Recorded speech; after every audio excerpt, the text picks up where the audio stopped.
to week 11 of Rapid Implementation Workshop. So 2 more weeks ago, this week and next week. And I am going to start off with, as normal, any wins for the week. Can I restate my win? Yes, of course you can. Your 30,001. So we've been working on a project for about client with 7 months now, and it's a rather large project. And this is just a trial balloon to see if we can make it work, which we can. We've already put together a test system, so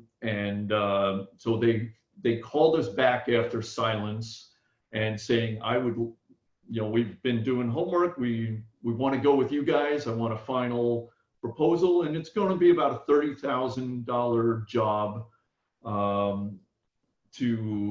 This one's a project, so it's setting up Wi-Fi in condos, and this guy owns about 30 or 40 condos. So if this goes well, then we're going to have another 30 or 40. This is a $30,000 job, so I'm all on board with that. Does that mean it's going to be like a $900,000 job in the end? It very well could be. Now, I'm working with a contractor, one of my vendors who does the cabling, and he does the complete installation of everything. We manage the technical side, and we provide the support, and he does all the hands-on at the physical locations. So it's about 50-50 for the split. Cool. Good. Anybody else with some wins? Yes, Jim. Good morning. Sorry I'm late, everybody. How you guys doing? Good. Okay, so finally got the deal that has been hanging out there forever, which is Father Lopez High School, 70 endpoints, a couple of servers. We've been courting them for a long time, and I finally got an email from her yesterday that they're going to move forward with us. That'll be about $3,500 in MRR. We're elated. Cool. Well done. And I pulled the trigger on, on QBR, the QBR campaign in Infusionsoft last week. I was working with Shay Gardner, and so we pulled the trigger on it. Within 5 minutes, I had 6 appointments. They just started coming in. Boom, boom, boom, boom, boom. And then over the weekend, I got 4 more. Cool. I want to hear Jeanette. Jeanette was cheering you on there. You made my day. Yeah, it worked great. I'm gonna rain on your parade a little bit and say you're 11 and a bit weeks late. Yeah, that it should have been done, dude. But no, we already did that one time. Never. We did that one time before already. So right when we got started, we did QBR. So this, but we finally have automated it now. Cool. So anyway, we discovered that we're going to have to go back in and probably manually tweak the logic a little bit. I have to go to 2 different metros that are about 90 minutes apart. And so when we tried to put a time buffer in between the appointments, it meant that there was only 1 or 2 appointments available. And so a lot of people called me back and said I didn't have any room on my calendar. So I got to figure out how to fix that, but we're in good shape. No complaints. Awesome. Anybody else with some wins? I have a win. I don't know if you guys can hear me. Yeah, we can. Yep. Yeah, okay. So we have a customer at Imaging Center, and they referred us to another imaging center. $3,200 a month MRR and $47,000 upfront contract to do a complete network overhaul. And the provider of the software that they used also referred us to them. So they got 2 referrals, and that provider is going to refer us to all of their imaging centers on the West Coast. So it could grow into something huge. So pretty excited about that. Cool. Yeah. Nice big upfront and a nice MRR on there. Well done. Hey, this is Emily. Good morning. Yes, Emily. The last several weeks, we've kind of noticed a dip in the amount of revenue that we've been closing over the week. But this past week, our software side of our business had taken a big jump, and we closed about 91,000, almost close to 92,000 in just our software area. So very Wow. proud of that. Yeah. Cool. Excellent. Nice big wins here. Anybody else with some wins? Oh, is that you with your hand up? Yep. We've got that customer that we had been talking to that had been hacked 3 times in 2 months. We fixed their security issues, and now we're doing a $15,000 refresh project for their server and network infrastructure. And they're going to be onboarded we're actually onboarding them today. So they'll be about $1,500 a month in monthly recurring. Cool. Well done. Excellent. Lots of wins. We got an additional $1,200 in MRR over 3 years. Excellent. You're adding every week, Scott, so you're doing well. Anybody else? Well, mine aren't as glamorous as the 92,000, but I think I got 2 more JV partners from a BNI group I just joined. They do financial advising for lots of business owners and whatnot, and we're going to try to do a joint webinar between the 3 of us. Cool. Cool. Well done. Any more? Any more wins? Okay, I am going to move on to the housekeeping. That was some good few wins to this week. Well done, everybody. Housekeeping.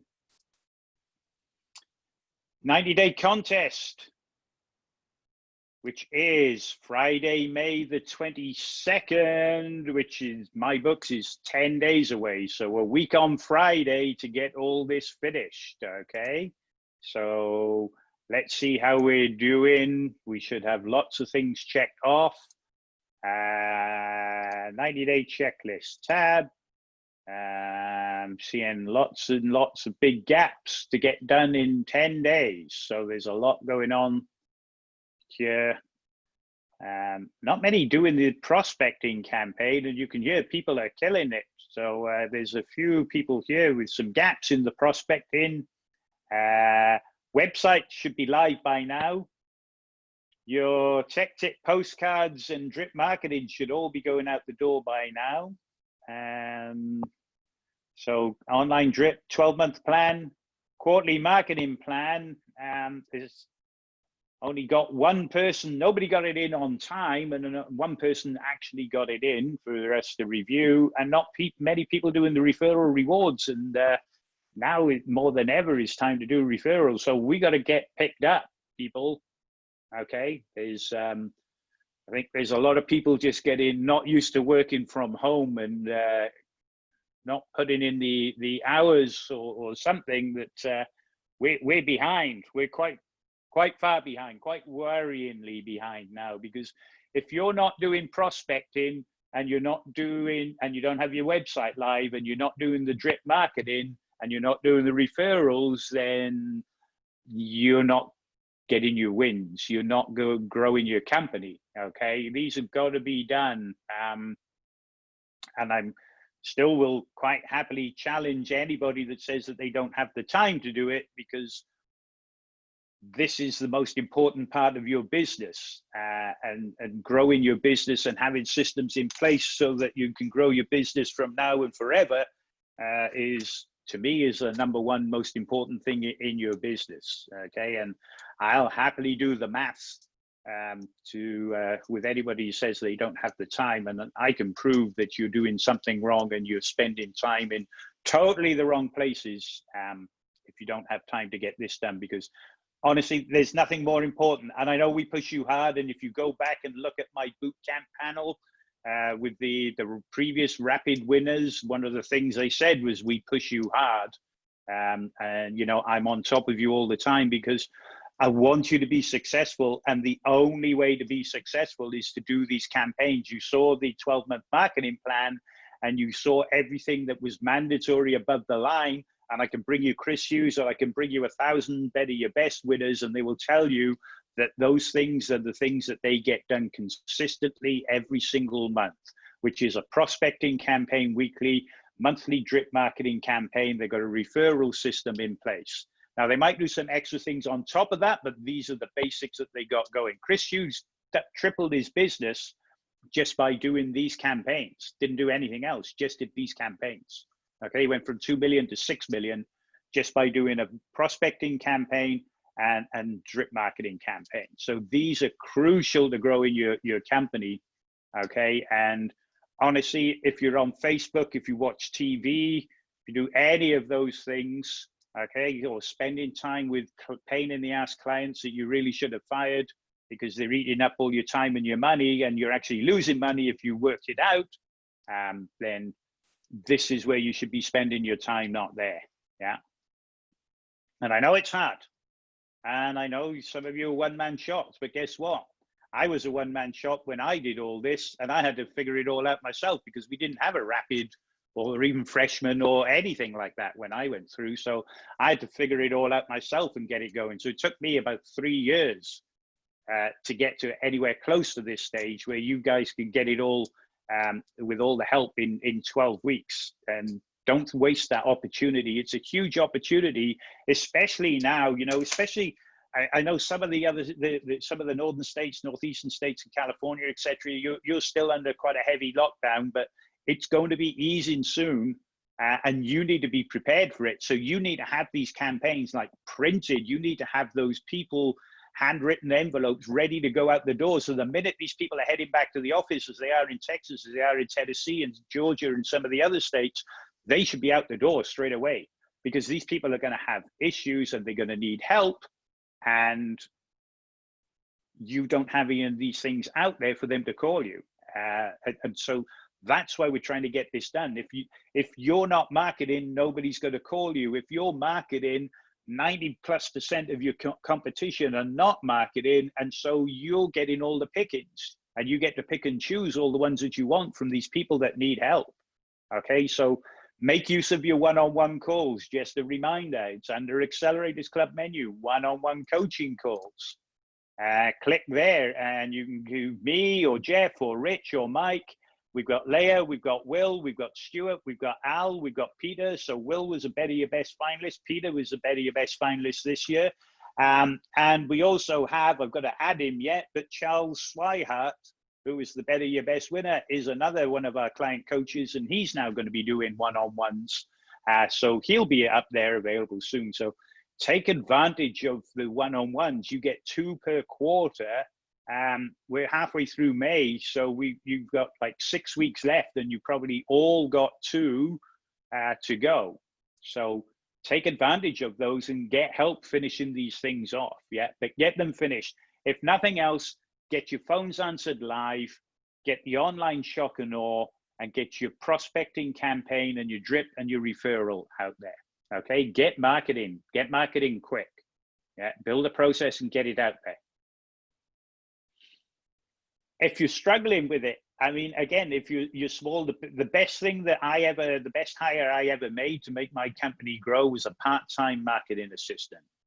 And if you can afford $250 a month, that at $10 an hour, that buys you 6 hours a week where somebody can be doing this marketing, get these tech tip postcards out there, making sure the online drip campaigns are being done.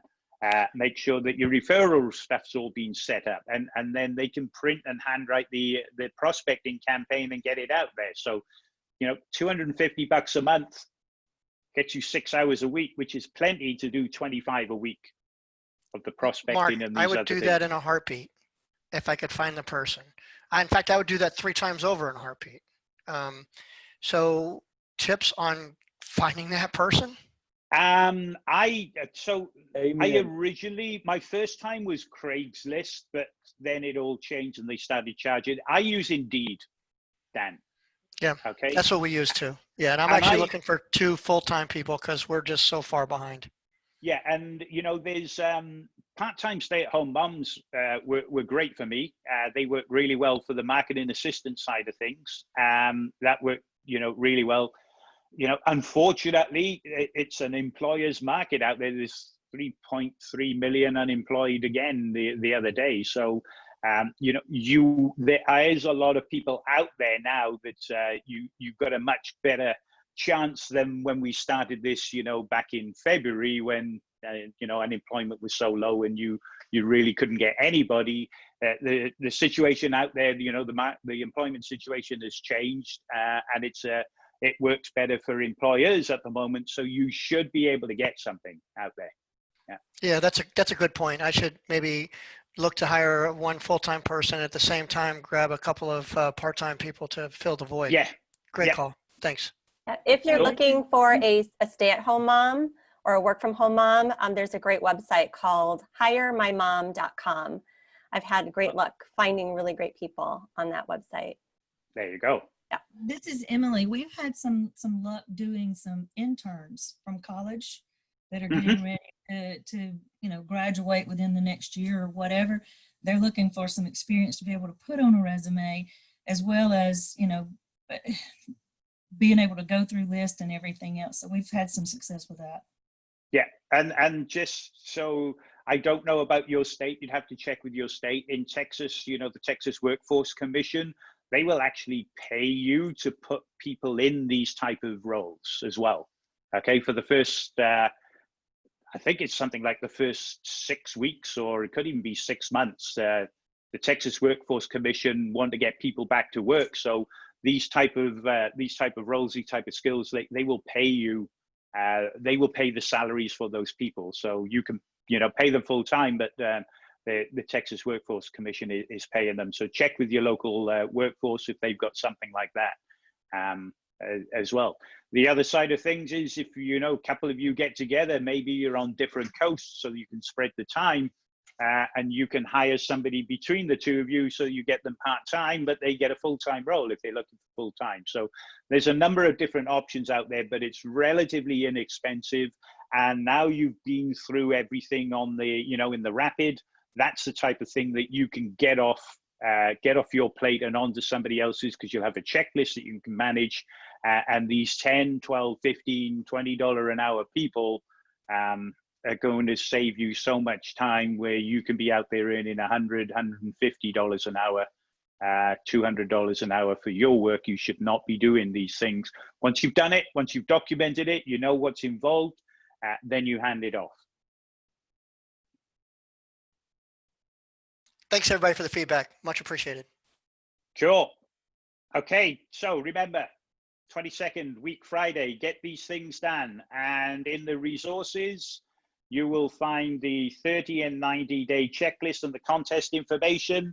Click in there, because that's where the package is. And then you will see some winning essay examples as well. So we encourage everybody to do that. Even if you haven't finished the 90-day checklist, that's fine.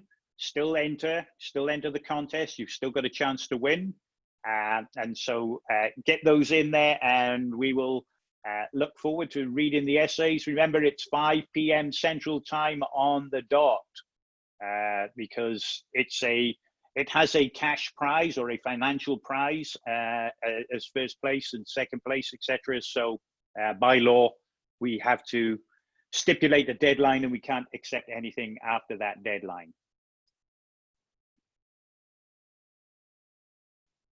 Any Mark, questions?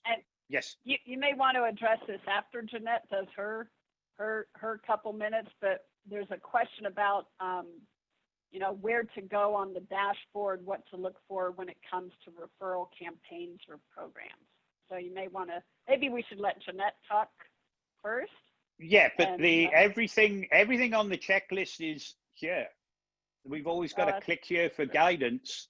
If it's on the checklist, just click there for the guidance. Yeah. Okay, that takes care of it. Jeanette. Okay, and on that note, we will segue nicely into Jeanette's update. I am going to stop sharing the screen. There you go. Okay, and I can't share my screen yet. Oh, hang on. Yeah. Okay. Now you should be able to. Okay. I just wanted to say hello to our Infusionsoft, say hello to everybody, but also give a couple of announcements to our MAP Infusionsoft members. Some of this information might be useful to everyone as well. I always like to let you know what campaigns we have in development. So I am currently working on a campaign. It's a direct mail campaign for the Closer Look letter that Robin talked about during boot camp. So I'm just going to do a search here on the dashboard. So we're getting some requests already for a campaign to help automate this letter, automate the follow-up for this letter. So during the opening session resource here, you'll see this Closer Look campaign. So there is a letter. This is a post-COVID-19 direct mail piece, so might be something you want to be looking at. And this campaign should be ready this week. It will be available at no charge to any of our members. So if you'd like to get on the wait list for that, you can email Infusionsoft@Technology Marketing Toolkit, and then we'll get this campaign into your account as soon as it's ready. It will operate very similar to how the Aspirin campaign operates. So as you send out the letter, then you have some follow-ups. There will be some emails going out as well as follow-up phone calls and a LinkedIn connection. So we've got that campaign in the works. And another campaign that Robin talked about during boot camp is the co-managed IT campaign. So we have letters going to the CEO as well as the IT manager. This campaign, because we have 2 letters going, it's just a little more advanced of a campaign, but I will be taking beta testers for this campaign. So I'm working with Robin to finalize all of the details for this campaign. And in I think it's about 3 weeks, 2 or 3 weeks, I'll have the first training session. So if you are interested in being a beta tester, know that the campaign isn't going to be perfect yet, but I will have 3 training sessions showing you how to launch this campaign in Infusionsoft, end user training, and it's going to be a really, really great campaign. So if you would like to be a beta tester, you can email us at Infusionsoft@Technology Marketing Toolkit. Just email our help desk and let them know you want to be one of Jeanette's beta testers for the co-managed IT campaign. And then you get that campaign free of charge. We actually build all the widgets for you. You get some extra perks just for being willing to help beta test that campaign before we make it available to everybody. So those are the 2 campaigns we have coming up. As you are winding down here on your coaching calls, what is this, week 11? Yes. Week 11. So I want to remind you that your time with your Sherpa, the project will expire 2 weeks after your last call.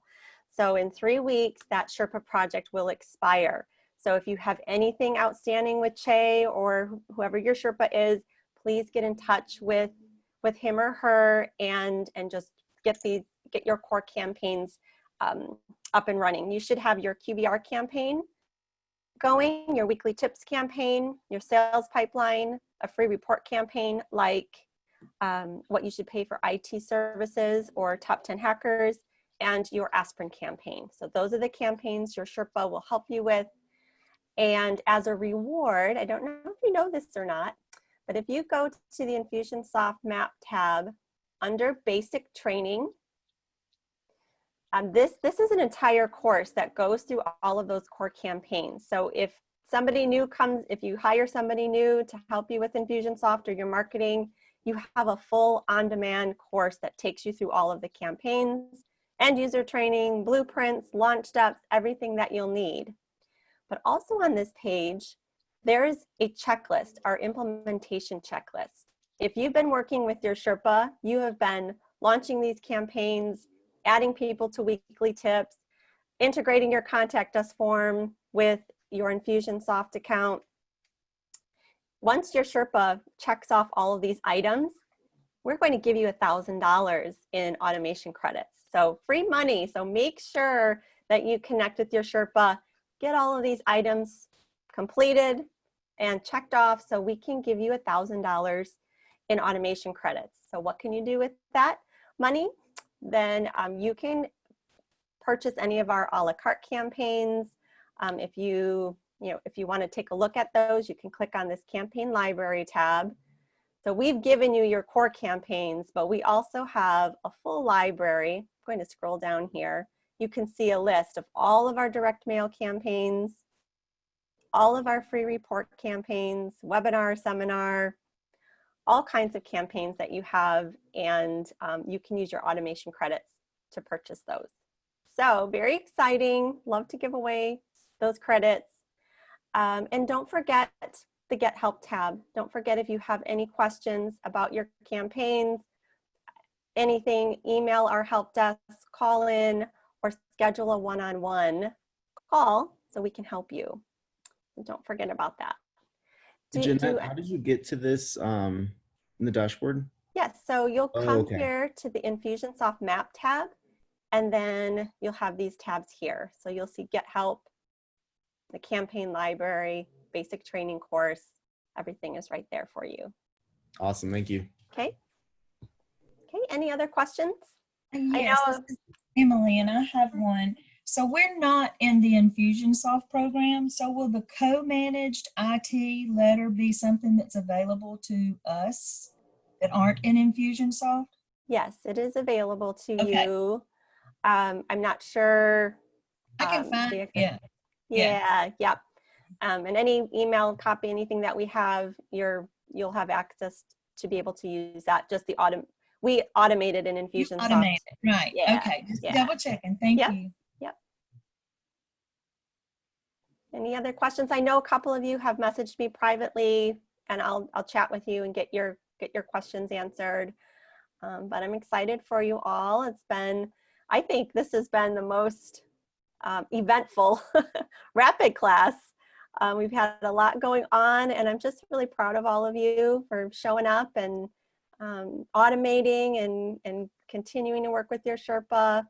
And it gets bittersweet here towards the end. Awesome.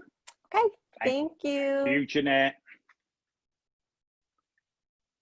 Okay, so let's move on to the homework, which, again, I have to say, this was the first time ever that we had nobody submit homework on time. When I went to the review last night, there was no homework submitted by the 5 o'clock deadline for me to review it, so I couldn't review anything last night. So first time ever. However, we are lucky that we had 2 submissions, one about an hour before the call and one just after. I know I posted mine last night. It was like just at 5 o'clock my time. It's not on here, Cora. I'm going to go look at mine. Maybe you posted it to your accountability group by mistake, but it's not. No, because I always look for Deb. Did I do it on the right week? No, not sure. All right. If you find it, if it's there, let me know, or repost it, and I will go over it. But it's not really that involved. Well, I will tell you, Mark, I'm not sure. I mean, we posted it, we did it, and we forgot to post last night. Victoria got it posted this morning. But honestly, I'm the one that filled it out. I'm not sure I've got it all right. Yeah, so you haven't, but we're gonna go over it in a minute. So you'll learn. But there's a lot of people that didn't do it. Okay, and I will tell you that in all of my businesses, I do this religiously every single quarter. And if you want to grow your company and you want to hit your goals and you want to be not guaranteed, you can never be guaranteed because things like COVID-19 comes along. But if you want to hit your goals and you want to grow your business, you need to be doing this every single quarter without fail. Otherwise, if you don't have a plan like this, there is no way you're going to hit your goal. Okay? Absolutely no way you're going to hit your goal if you don't have that plan in place, because it's hard enough to achieve it when you've got a plan and when things start going wrong. So if you don't have a plan and no idea, you're not going to grow. Yeah.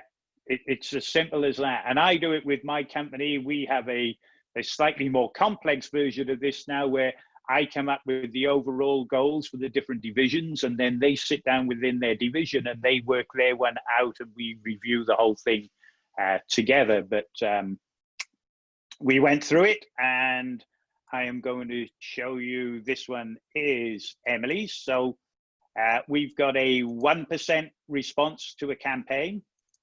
You increased your, you've got a 35% instead of a 50% share. Was there a reason you changed? Is that what you're actually getting? That's what I believe we are actually getting. It's not where I want it to be. So yeah. Okay, that's cool. That's something that we got to work on then. Yes. Yeah? Okay. And then the average close rate, that's another thing that you've left it at the 20%. That's fine, because that's what most of you will find in the beginning, because you're used to referrals, which have got high close rates. Now you're suddenly doing weekly prospecting. That comes shooting down, okay? Because it's not a referral and you've got to work harder. And so you'll slowly build that up. We've got the 1,800 in MRR. We've got the 6,500. So we've got 10,000 in the first month. You do 36-month contracts, which means that your total contract value is just shy of 70,000. Here's the big thing. So you've got 50%. Yeah. We really, another thing you want to be working on is getting towards that 65%, because here's the scary thing now. You're making $34,750 profit. And if you were up to 65%, that's 45,175. So that's $9,000 you are losing internally. Right. Okay. That's 9,000 over the 36 months, but it's $9,000 per contract you are losing internally because of operational inefficiencies. Yeah. Which is where we've got to. So you want to get, you want to go back and everybody watch Greg Crabtree's boot camp presentation. He's the math genius in all this. Then you want to go and get his book, Simple Numbers, which I'm sure I've got a copy here somewhere. I've got loads of books and loads of his ones, but I think there's Simple Numbers is in there somewhere. But you want to be doing that as well. But you want to be looking at, if your gross profit is not at 65%, then you've got to start working on that straight away. So if you saw the video, and most of you didn't, so I'll explain it quickly here, 10% of your revenue should be going to the tools that you're using for that client. So your PSA, your RMM, your antivirus, your SentinelOne, whatever it is. Not your Office 365 that you use internally, that's all back office stuff. Not your QuickBooks, all the tools that you bought to service that client, 10% of that revenue should be there. So in your case, Emily, no more than $180 per month on tools, okay? Okay, and if you're spending more than that, then you need to increase this price, okay? Because you can't really negotiate much with the vendors. The tools are the tools, okay? So that's the one thing. And then the 25% of this, so in my book, that's 180, 360, plus 900 is 450. No more than 450 a month on direct cost of goods labor for a customer on 1,800. Okay, 25% to direct cost of goods labor. So every time your tech is logging items, login time against that client, you should be working out your costs. Now, I know a lot of you, you use ConnectWise and they're on an unlimited thing.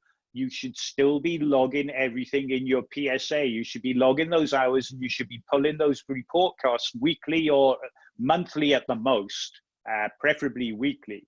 Okay, so if a tech is, say, if you've got a tech that's on 60,000, okay, you can quick rule of thumb say that's $30 an hour. Yeah, 60,000 divided by 2,000 working hours in the month, in the year, he's $30 an hour. So again, they should be spending, and I'll do a bit of math here for you, 800 times 0.25 divided by 30. In your case, no more than 15 hours a month at a $30 an hour check logged against that client. Anything more than that, then you've got problems, you've got operational inefficiencies, yeah? You are spending too much time, so you need better processes, better SOPs, better organization. And there's so many places that, that people lose money. So a few of you have been talking about, you've been doing projects and, or you've got proposals out there for project work and Wi-Fi's and all those things. Every time you're doing one of those and you close this deal, I bet you jump onto D&H or Ingram or Cinex or whoever you're with, and you go and order all those things, okay, ready for that project, and you get it delivered. Yeah. Now, first of all, you should have taken some money up front to cover all those costs, yeah, so that you're not paying out.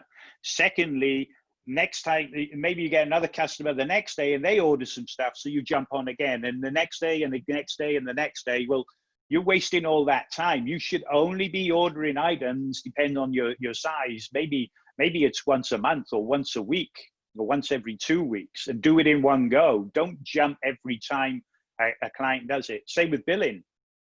You know, I used to bill once per month for all my agreement stuff and once per week for all the ad hoc stuff that was not included in the agreement. Monday morning, 8 a.m., we ran our billing for the week. Yeah, not for each individual customer. I'm trying to get all things done in one go. It's the same as with your techs. This is where a lot of your time is lost, and you don't even realize it because they're not even logging tickets against that time. But a lot of you assign techs to a client to monitor everything. So first of all, they're not great at every single thing that your client has. So you're better off assigning people to roles for different services. So you'd have somebody who's your BDR person and have a backup, and maybe a backup to the backup. Somebody who's your Windows Server person, somebody who's your SQL Server, somebody who's your Office 365. Every one of those services, you want a primary and a few backups, and they deal with all those tickets. Yeah, they deal with every kind of, because they are much, much quicker. It also means that if your backup person just goes in first thing every morning and checks all the backups ran correctly and verified, etc., they can get that done very quickly, rather than have 15 different people logging in one client at a time. I'm going to check the backups. Now I check the UTM, then I check the, you know, the ticket system for any of the RMM stuff, and then I check. Have one person go vertically down all your clients for each one of those services, and have that person be the expert. You're going to save so much time. Yeah. Same as billing. Don't pay bills as soon as they came in. I pay my vendors twice a month. Yeah. Every 2 weeks we run our vendor billing system.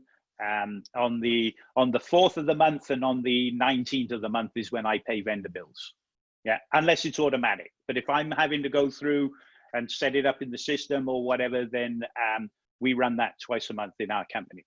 Yeah, because I want to get it all done in one go. I want to save time, so then I'm on to other things, because every time you start and stop is where you're losing these things. So you need to be working out how you get this number up and quickly. So everybody should be working across the board on their each client. You should be pulling reports, like I said, if not weekly, monthly at the latest, on your costs for that client, and are they within 25% of that monthly figure?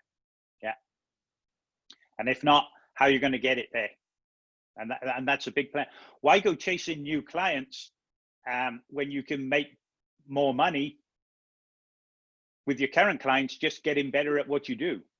You know, if this is 9,000 per client and you've got 20 clients, that's 180,000. Yeah. Then it gets worrying when you start hearing those type of numbers, that you're throwing away 180,000. Yeah. That, you know, across a 36-month period, but that's still 5,000 or whatever. Yeah, 5,000 a month. So you've got to start looking at these things and get better quickly, because I'm sure you'd much rather have that in your pocket than going out the door somewhere with operational inefficiencies that you can control. So then we've got these numbers that gave you a 34,000 gross profit. We allow 5% for marketing, so that doesn't include things like your accelerators club and things like that. That's your materials for your aspirin, your newsletters, all those type of things in there.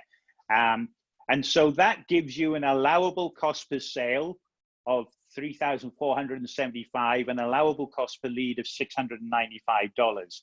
So if I said to you, Emily, give me $3,000 and I will give you $34,750 back in equal monthly payments spread over 36 months, you'd be running down to get as many $3,000 as you can from the bank to do that. Yeah. That's what we're talking about with marketing. Everybody sees it, they look at how can I cut quarters and how can I cut costs and not do the aspirin campaign? Can I do an email instead, etc. But if you've got a system that works and you've got metrics and you know that every time I spend $3,000, I close a client at $1,800 and I get this much, and I'm, you know, at the moment 34,000, but later on it's going to be 40-odd thousand because I'm going to get my operational. That's how you look at it. Am I willing to invest $3,000 to make $34,000? Well, hell yes, I am. Yeah. And now I'm going to see if I can take that $3,000 and make it $40,000 or $50,000, get 2 clients or 1.5 clients on average, you know? So that's the way you've got to look at your marketing. It's an investment, and are you getting the return on that investment? Not look at, can I cut back and can I sort of do it on the cheap? Yeah. You want to be able to do it. If you've got the systems in place, which is what we've been teaching you over the past previous 10 weeks, if you've got those systems in place, then you should be able to get these metrics and hit these numbers. Yes, in the very beginning, you're not going to get that. You're going to work on it.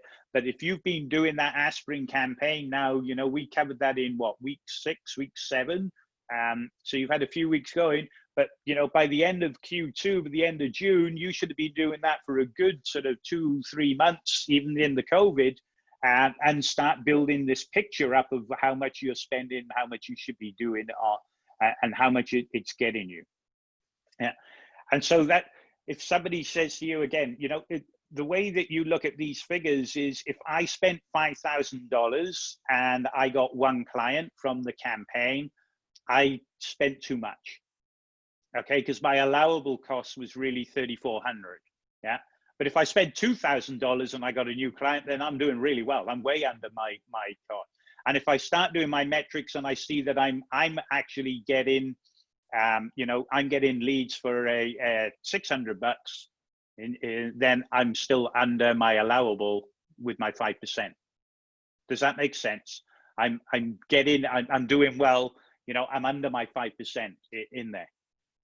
Just as a matter of interest, does anyone know roughly the how much a lead it costs an MSP?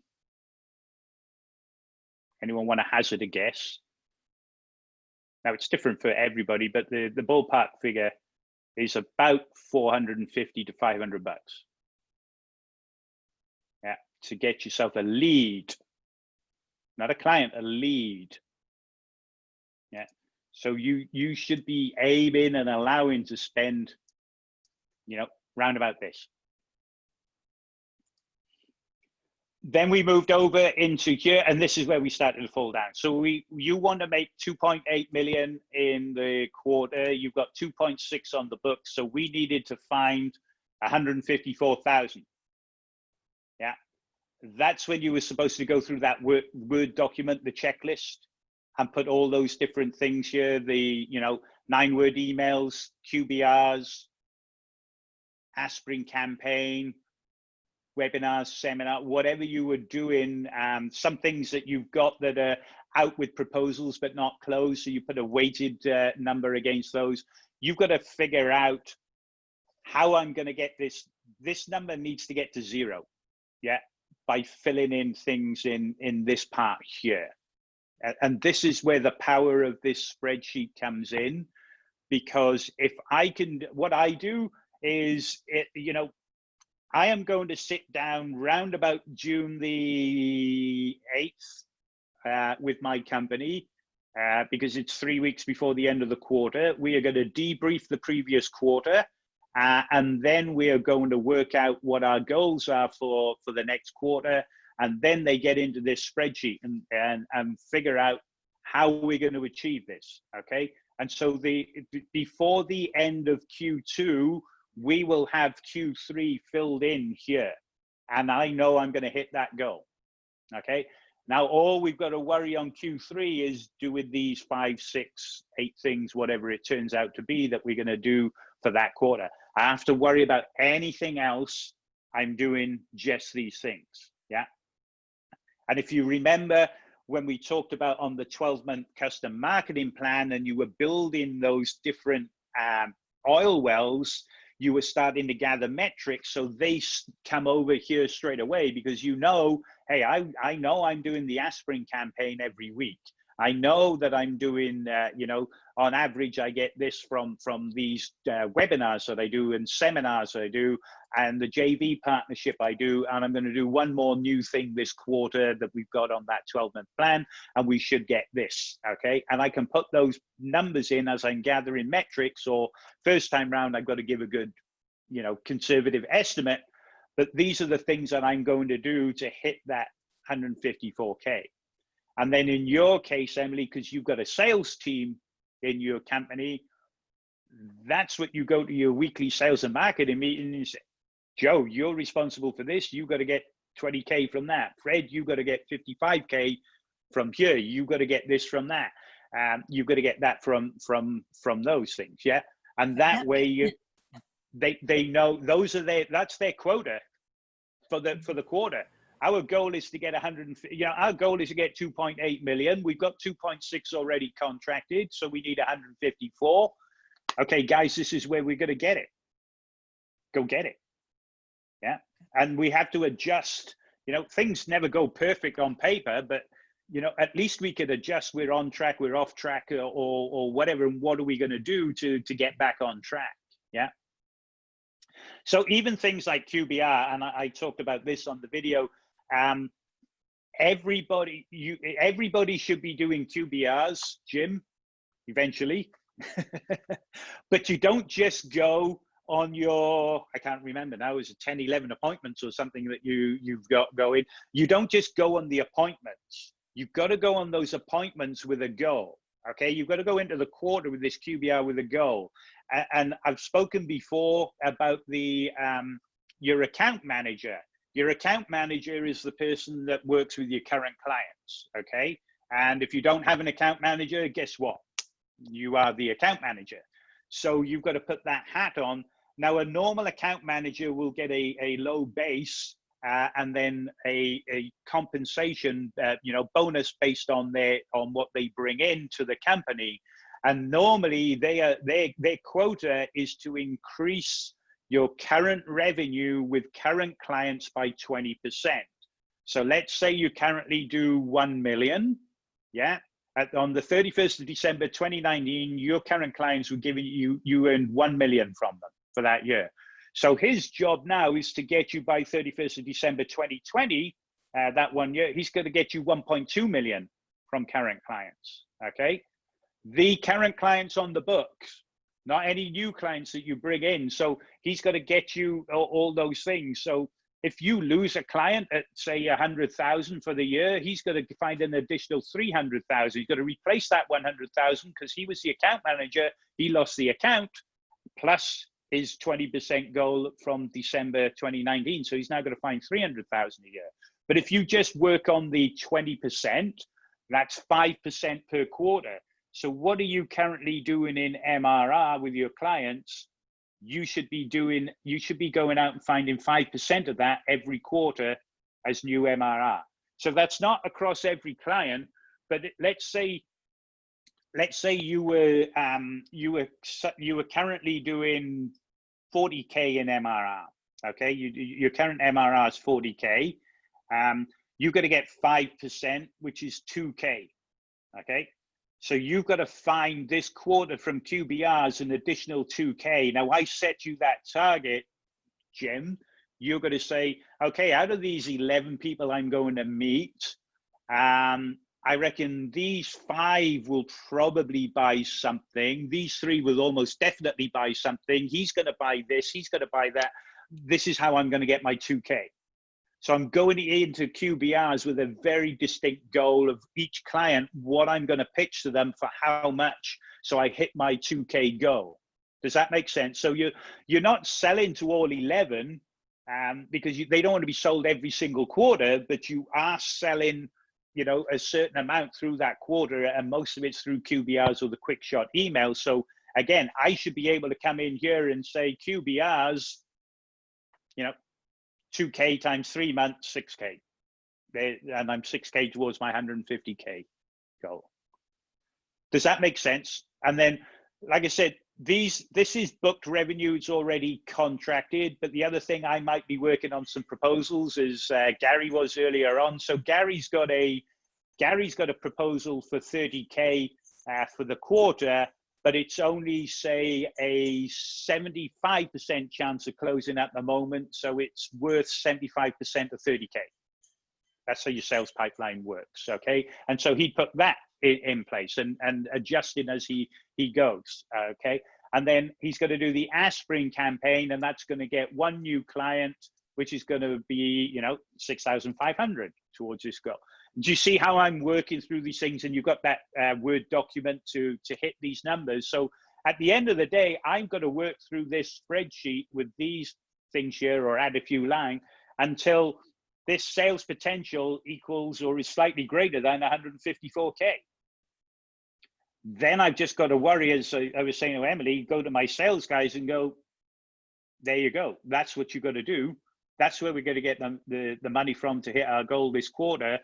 Focus on doing these things and do them really, really well, as opposed to coming in on a Monday morning going, oh, what should we do this week? We could do a JV partner, or we could do a bad date, or we could do this. And suddenly it's Thursday, and then you've decided you will do a JV. Then you're going to spend another week and a half figuring out who you do a JV with. Then you're going to spend another 3 weeks trying to get hold of it. And suddenly the quarter's gone and you didn't do anything because you spent all the time figuring out what you were going to do instead of having the plan. Does that make sense?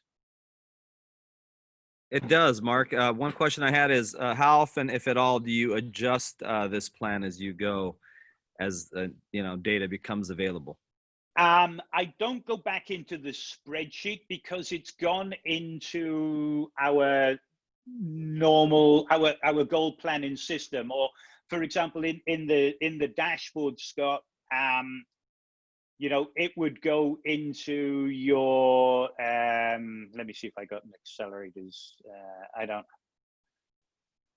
don't have one of the groups up or hand, but it's in your key initiatives in the dashboard, and you're reporting every week. Are you on track or off track? Yeah, or slightly off track. Right. Yeah, we're doing that. Okay, gotcha.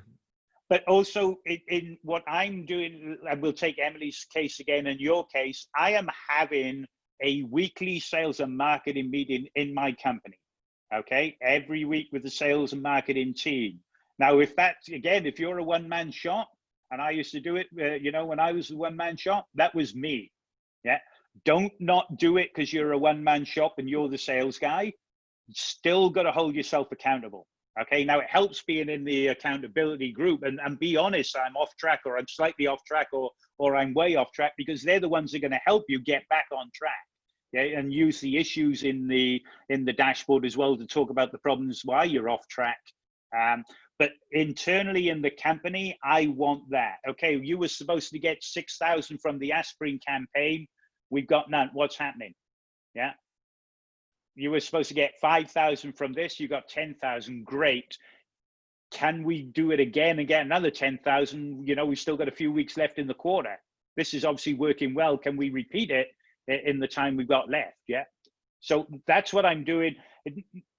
Maybe you're using the spreadsheet, but normally you've got some other sales and marketing thing. But I don't go and change the numbers. I react to what I'm doing. How am I going to get back on track? How am I going to make these things better? Repeat the ones that work well and don't repeat the other ones. Yeah.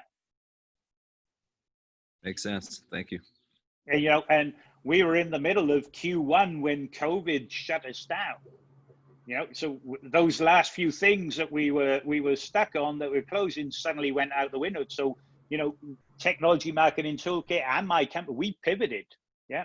Even I'm involved with audit. We pivoted with that as soon as the lockdown went. We stopped some of the work we were doing. We postponed it because we needed a way for people to do those audits online, and so we wrote quickly a PowerPoint version of the report output.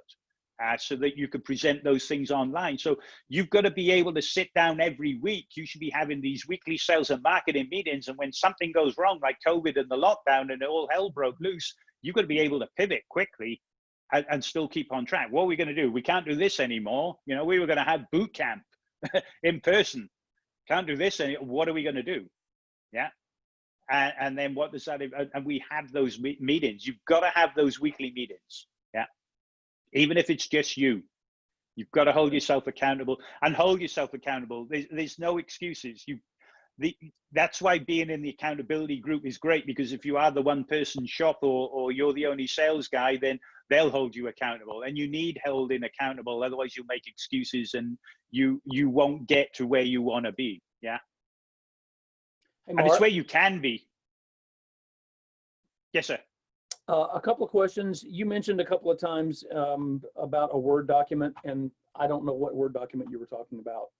That's because you didn't do the homework, Jim. I know, I'm sorry, but it's all in there with the homework. Okay, I'll go find it.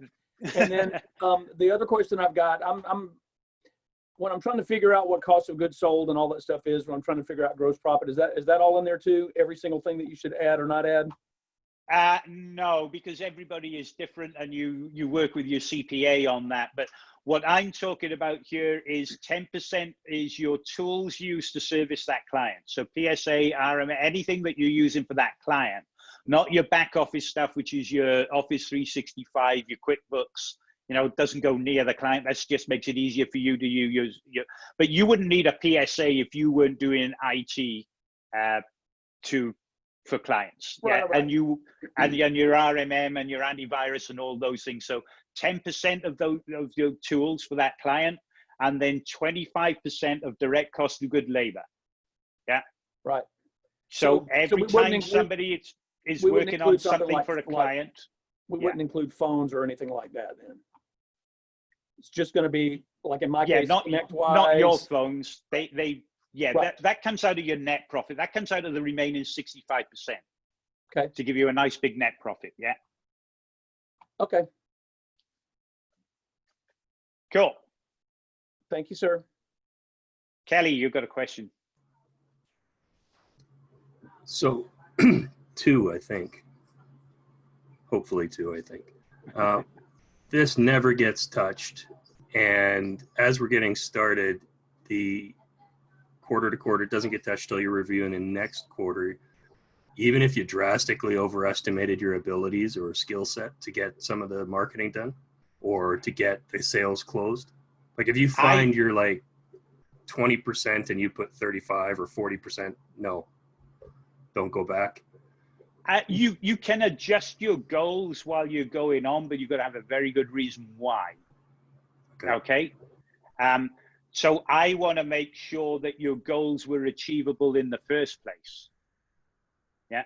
So I want you to do the math, and that brings me on to a good point, and I do cover it, but you've got to do the math. So let's say you said to me, hey, Mark, I want to, and I'm going to use Emily's numbers here, or I'm going to use some 2000s, okay, rather than, because I don't have to take my shoes and socks off then to do the math. But if I wanted to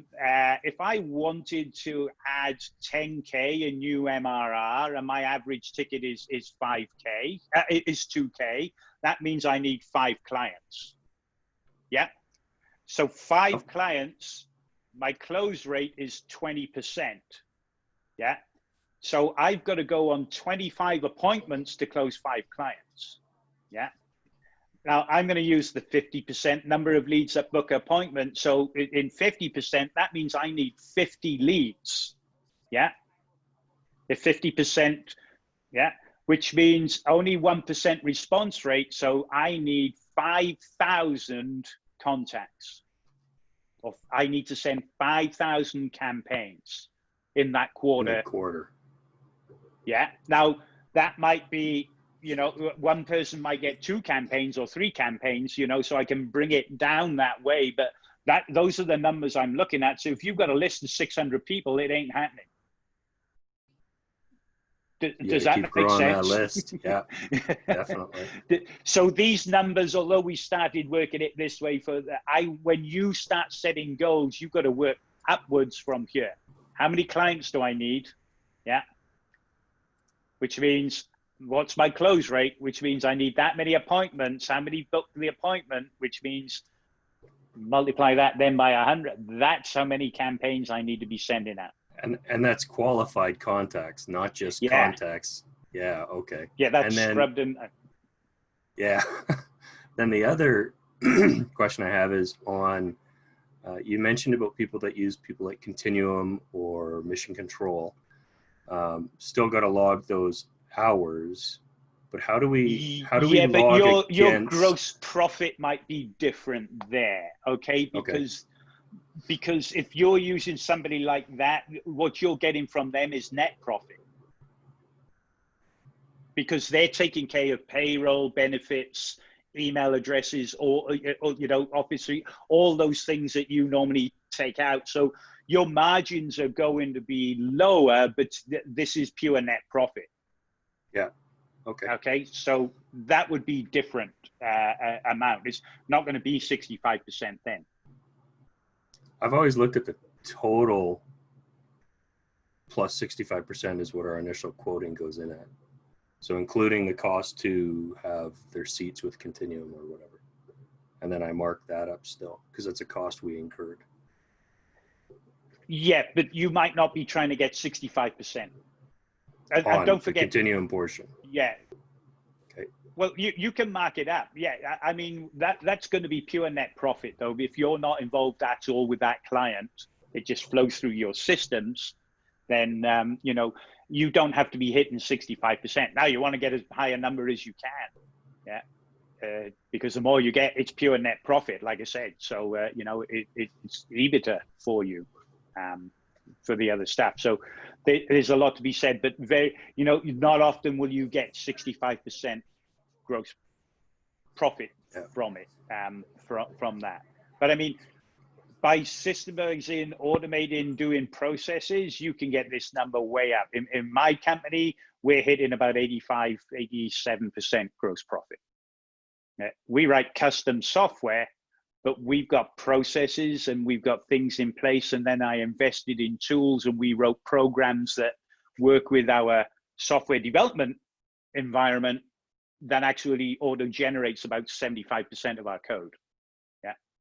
They plug in some numbers and it will spit out our code based on our stack and everything else. So it's less bugs, it's quicker, it's cheaper and everything. And so I can hit those numbers. Yeah. Because I've got a very, very, very specific vertical, a very, very specific niche. And I don't touch anything outside of that because the hours I put in there gets me 85% rather than 50% gross profit. No, I'll turn away a $400,000 project because I can get another one to do it. Yeah. So when you get these systems in place, your gross profit goes up. That's why Charles Swihart won this year. He only did 1.7 million, yeah, in revenue, but he did 500,000 in net profit because he is so efficient, and that's what he spent the past year working on. He didn't change a single campaign that he did. If you go and look at the marketing stuff he did last year, because he was a finalist last year and this year, and he didn't win last year and he won this year. And look at he didn't do anything different. He did these same campaigns. He just got very, very good at both the campaigns and at his ops side of things. And he blew everybody else away. He made more net profit than anybody else. And he wasn't making, I think he was about the last but one highest in revenue out of the finalists. So at that level, they're not sticking to one vertical. Like there's no way they have that many, 1,000 plus qualified in their, well, I guess depending on your vertical. Never mind. Ignore that. Go to my happy place now. And that's going to be one of my questions with this. You know, early on, and when we were all introducing ourselves, I said, you know, our business really has three legs. Two of those legs work really closely together. That's the technical and our security legs, which both of them have more of a recurring revenue every month. My numbers here include what we're doing on the software side. Would I be better off to do two different sheets? One for the software, whose their margins, the length of time you have to market to somebody, and everybody is completely different. I would do three. Would you? Okay. Yeah, and this is what I do in my company, because we've got a couple of different divisions in there, and they're slightly different. I do an overall, this is what you're going, this is what we've got to get, this is what we've got, this is what we need. And I say, division 1 is this, division 2 is this, division 3 is this. Then they go away and they work their 3 individual spreadsheets. Got it. Okay, thank you. And you can do that as well if half of your, if you've got different, you know, some people do this a bit later on in terms of they'll do one tab for MRR and one tab for project work, because they're different campaigns and different tasks that they're doing to do that, and maybe different sales guys or whatever. So they'll work those two things to make it easier. But yeah, because I'm doing different marketing for each one of those different divisions and different prices, etc. They go off, the team leaders go off with their divisional goals. And they work out how they're going to achieve their goal. Okay, all right, good, thank you. But we still do this. We still use this spreadsheet. Okay.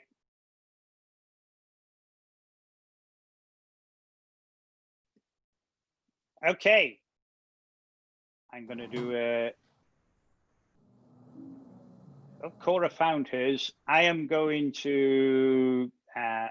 Mirari did hers. So you're saying 3%. So are these your metrics? Mirari? Yeah, sorry about that. Uh-oh. So 3%. Yeah, sorry about that too. 3%, 50%, 35, 259, 24, 50. So again, you need to increase this, start working on increasing this up to 65%, yeah? Yes, yeah. It's numbers that we had plugged in prior, but we had a review them with Randy. We didn't have enough time to review them. We've been doing this on a monthly basis, but the overall is what we were trying to, you know, get down at a good one. Cool. Yeah, so we're still working on it, but this is our overall, but we did start doing it on a monthly. So we do have our January, February, March. So we do have first, second. So we're just trying to, you know, get all those numbers collaborated. So you just need to work out again how you got to go through that Word document and how you're going to achieve this 100K in there and work from there. Yeah. Yes, exactly. Yeah, and we're still even modifying those numbers as well. But we're just like, okay, we wanted to present something, but yeah, our overall is still in the works. Excellent. Thank you. Perfect. And then Cora. Let me.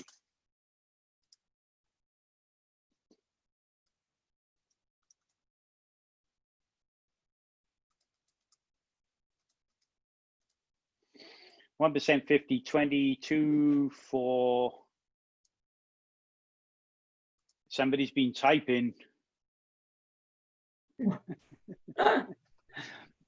Don't type over the orange ones, okay?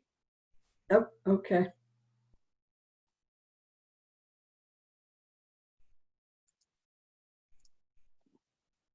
$8,000.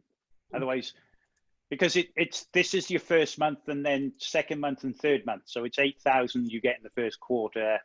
You're going to get 36. So you're hitting 65%. Cool. Yes. So Tom is going to teach everyone else how you get 65% gross profit next week. Cool. just keep monitoring that. Okay, just make sure you don't let it slip, because that's a huge amount of money in your pocket by doing that, especially as you start to grow. So Right. you've got Obviously, a nice. it's because I don't have a big staff. You've got a nice 3,700, 740. So you want 6K in new MRR. You've got current proposals not closed. You've got QBR is 250. Dream 100 aspirin you think is going to get you 4K, and webinar farm list is 2K, which is going to get you 7,400. So what if you're sort of like this over, I would push yourself. Okay. And I would actually, I know it's going to leave you slightly in the red. I would push for that if you can, if you think that's achievable. I started at 10. And you, well, right. That's okay, but you keep over typing these things as well. I know. It's that minus that. Okay. That's more like it. So you only got to find $50. I'm sure you can squeeze $50 out of it. But that, if you start getting sort of over 1,000 over your goal, I would push your goal up. And when I looked at it, I would really try and go for that. But that's a good example of those things that you want to get out of there and hit that. So as you can see, Tom and Cora have got 4 things they've got to do. They've got to close these current proposals. They've got to get $250 in MRR out of that, and they've got to get these 2 things going. And so really, you know, these are the 2 brand new things with the unknown. They've really got to focus, you know, 100% on hitting those 2 numbers, and you'll get it. And this is what I like about this. You know, this is for Q3. So I mean, I'm sure you feel much happier now going in that in, you know, July the 1st, I've just got to worry about these 2 things. Yeah, right. I've really got to figure out how to do that. I don't have to worry about anything else. I just got to worry about how I do the aspirin campaign to get 2 people, and how to do a webinar seminar to get 1 new client. And so you're already thinking, okay, the webinar seminar, I can do it on this, or I can do it on that. Because of the current situation, it's probably better to do it on this topic than that topic. And then because, you know, what's my pitch going to be? What am I going to offer them? How am I going to do that? What's the backup offer? And they're working on all these things rather than, I wonder what I should do. They're getting into the details already. That's why I like having this done in that last month of the quarter. You know, I do it in the last 3 weeks of the quarter, because we've already started planning, you know, in that last month of the quarter, who we're going to invite to these things, when we're going to get it booked. And you know, we start the quarter getting appointments within the first week or the second week, whereas most people are still figuring out what they're going to do. I've got appointments and closing deals because I've got this ahead. And it's so much easier looking at, hey, I'm going to get 7,500 in new MRR this quarter, and I've just got to make sure I get these ones done. Yeah, and we'll make sure that we'll hit it. And if, say, we do the Dream 100 and we only get 1 new one, but it's in the first month, then we've got to figure out what are we going to do to get a second one. Are we going to try and double ourselves up on this, or are we going to do another type of campaign and we'll get it from that one? Maybe we'll go JV.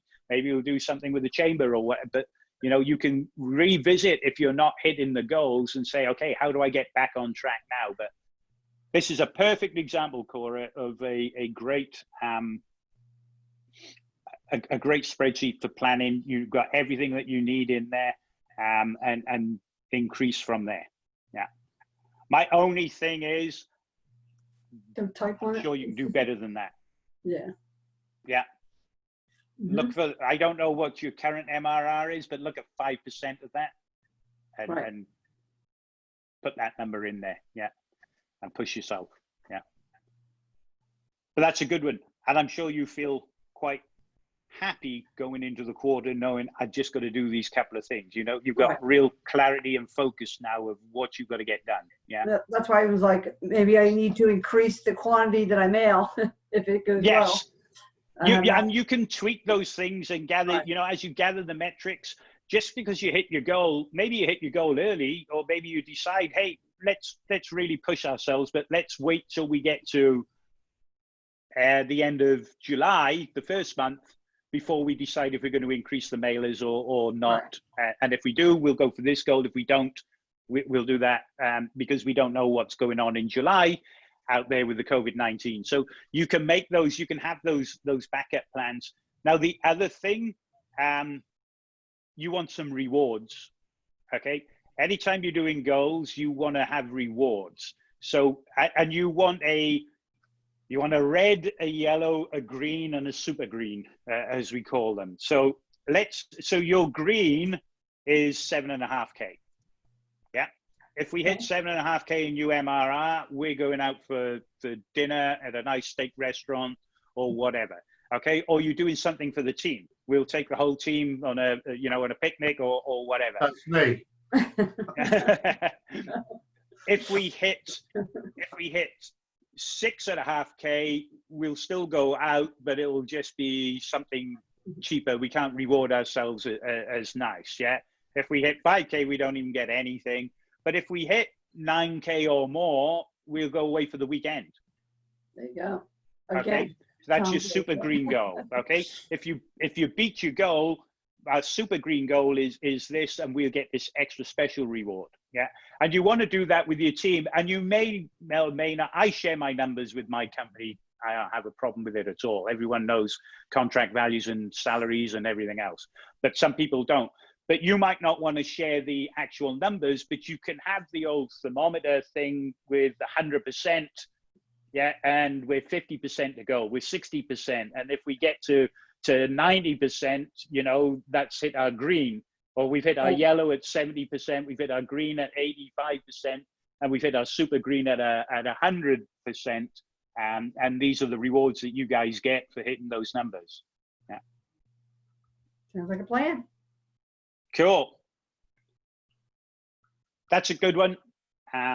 So everybody take note of that one as well. I am going to stop sharing my screen. Does anybody have any questions? No, I got to run early. I appreciate everybody. Thank you so much. I'll get caught up on homework. I promise. Bad. Bye-bye. I had a quick question. Yes, sir. So it's to do with list building. So we're starting to do like some more list building for like specific market verticals and things that we're targeting. But I met someone that has basically like hot leads from a IT-based sales funnel, and he has like hundreds and hundreds and hundreds of leads, but they're all from like different industries and things like that. So is there like a specific kind of marketing email or something to stay away from, or that would be better for those? Because it's becoming so much more like time and cost efficient to like get all of those leads than just build our own. Well, how much is he charging per lead? Like I mean, 50. is it a lead? See, a lead is somebody that wants a meeting with you. So, okay, so not a lead. So it's someone that's basically signed up for information and has agreed to be marketed to. So we can email them and call them and write. So there's still only prospects because they're qualified. Yeah. So, yeah, you're saving time there. But the problem is you're not going to be able to do a really, your USP is not going to come into play and all those things. So even if you get those people as clients, you won't be able to charge as much. All the campaigns will work. I mean, the aspirin campaign will still work. The bad date campaign, or any of those campaigns will work if you decide you want those people. Yeah. Yeah. Do you want 1,000 people from everywhere, or would you prefer 500 people from your target market? Yeah. Yeah. Okay. Yeah. Because I can probably earn more money with the 500 than I can with 1,000. Yeah. Yeah. And it's not back to just your revenue. It's back to that 65% gross profit. There's no way you'll make that on anything outside of your target market. Okay. Yeah. Thank you. Raise your hand. Yes, Tom, correct. Yes. So we just got our list back, scrubbed list back. We have 250 names. Should we save that list and just start using that, getting email addresses and using it for the aspirin campaign? Or should I do a whole direct mail campaign to them right now? The first campaign any scrubbed list gets is the weekly prospecting campaign, which in your case is the aspirin campaign. You don't need the emails for the aspirin campaign. You don't have permission to email these people either. So don't worry about the emails. Your telemarketer can gather the emails and get that permission on that first round of calls. Okay. So basically, we've been doing the aspirin campaign for the last 4 weeks, sending them out. And every person we have called, and we have telemarketers also doing this, calling in to check with this. Not one person has received that letter that we sent. Well, something's going wrong somewhere. I mean, is it the Royal Mail's not delivering? The Royal Mail back in the UK now. Is it the USPS not delivering, or what? They're just saying they didn't get it. We call up, say, did you get this package we sent to you? Every one of them has said no. 3 of the people I personally know that I worked with in the past, they also confirmed me they did not get the package. So last week what I did is I actually put tracker numbers on them. But I'm sending the aspirin campaign out. I mean, people are receptive. They're like saying, oh, email it to me. But not one person yet has said they received that package we sent to them. You got to take that up with the post office, because normally you mail on a Thursday or Friday, it's there for the Monday. So something's going wrong with your post office for whatever reason. So I thought that too after the first 2 weeks. So I went to a new post office now. They still didn't get them. Be careful that it's not like some of my clients throw them out before they even get to the person that would look at it to know that they got it. Like it's filtered at the, what do you call that? The mailbox for the complex. Yeah. Like it just frisbeed before they even get in the office. Like it's a rarity stuff can make it into some of the locations I work at. They're pretty aggressive, whoever collects the mail. So at least maybe the tracking number this week will be a little bit helpful. So I said something to the post office that went in, they put tracking numbers on them this week. So everyone that went out, I have a tracking number for. All right. I've never heard that it's not got there, but these are weird times at the moment. But right. Maybe there's delays with those things. But it should be going through. I mean, you're doing the hand addressing and everything, but it's a post office thing. I mean, I wouldn't be able to help you at all on that side of things. Yeah. But if they don't have it, you can send them to, that's why we've got the landing page. You send them to that landing page on the website and the whole letter's there. Yeah. And that's why, so the telemarketer can still talk them through the whole thing. That's what we've been doing. Yeah. That's what we've been doing. We're sending them to a landing page. Cool. So at least you got that working, but I have no idea why that would not be getting to them. Okay. Any other questions?